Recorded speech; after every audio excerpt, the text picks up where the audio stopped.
Assalamualaikum warahmatullahi wabarakatuh.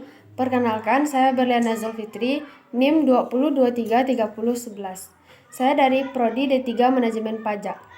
Baiklah, di video kali ini saya akan mempresentasikan tugas resume minggu 5 mata kuliah komunikasi perpajakan, yaitu keterampilan komunikasi telepon perpajakan di era digital.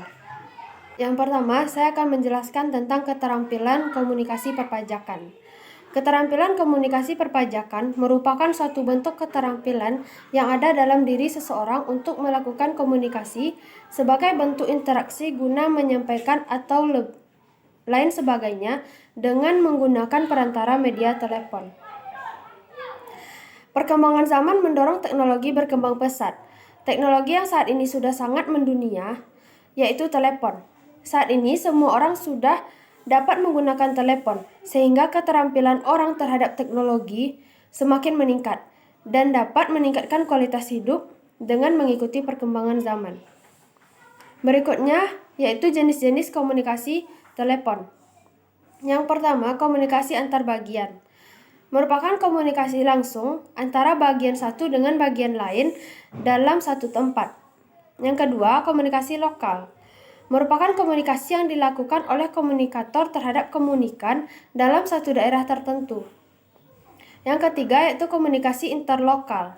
Merupakan komunikasi yang dilakukan oleh dua orang melalui telepon dalam jarak yang jauh, misalnya komunikasi antar kota. Yang keempat, komunikasi internasional. Merupakan komunikasi langsung melalui telepon dalam jarak jauh dari seseorang atau organisasi antara satu negara dengan negara lain. Berikutnya, macam-macam pesawat telepon.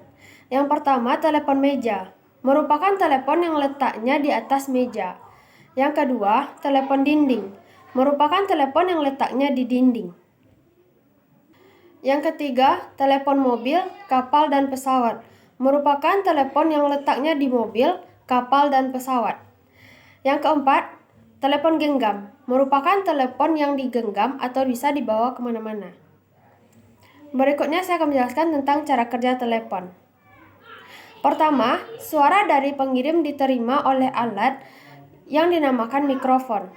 Mikrofon tersebut akan mengubah gelombang suara menjadi sinyal listrik yang akan disalurkan oleh perangkat telepon. Yang ketiga, kemudian sinyal listrik tersebut akan disalurkan dengan melalui kabel menuju pusat telekomunikasi. Yang keempat, dari pusat tersebut akan diteruskan kepada penerima pesan. Yang kelima, setelah sampai di penerima, sinyal tersebut akan diubah lagi menjadi gelombang suara melalui alat yang disebut dengan speaker. Berikutnya saya akan menjelaskan tentang etika dalam melakukan komunikasi dengan telepon. Yang pertama, mengangkat telepon yang berdering dengan cepat. Yang kedua, saat mengangkat telepon, sertakan dengan ucapan salam. Yang ketiga, setelah itu untuk melanjutkan komunikasi, perkenalkan diri terlebih dahulu. Yang keempat, gunakan bahasa yang formal, baik dan sopan. Yang kelima, berbicara langsung pada topik.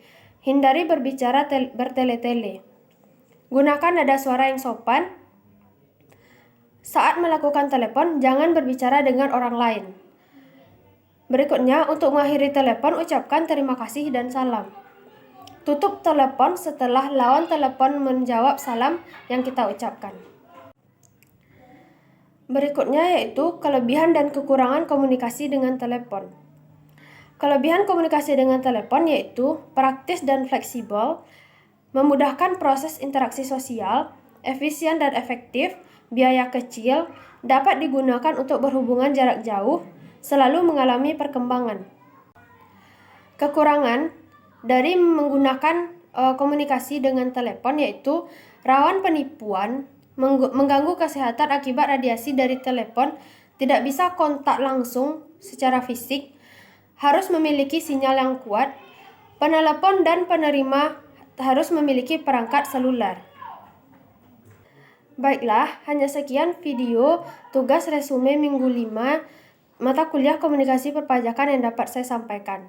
Apabila ada salah, saya mohon maaf dan saya sudahi dengan wabillahi taufik wal hidayah. Assalamualaikum warahmatullahi wabarakatuh.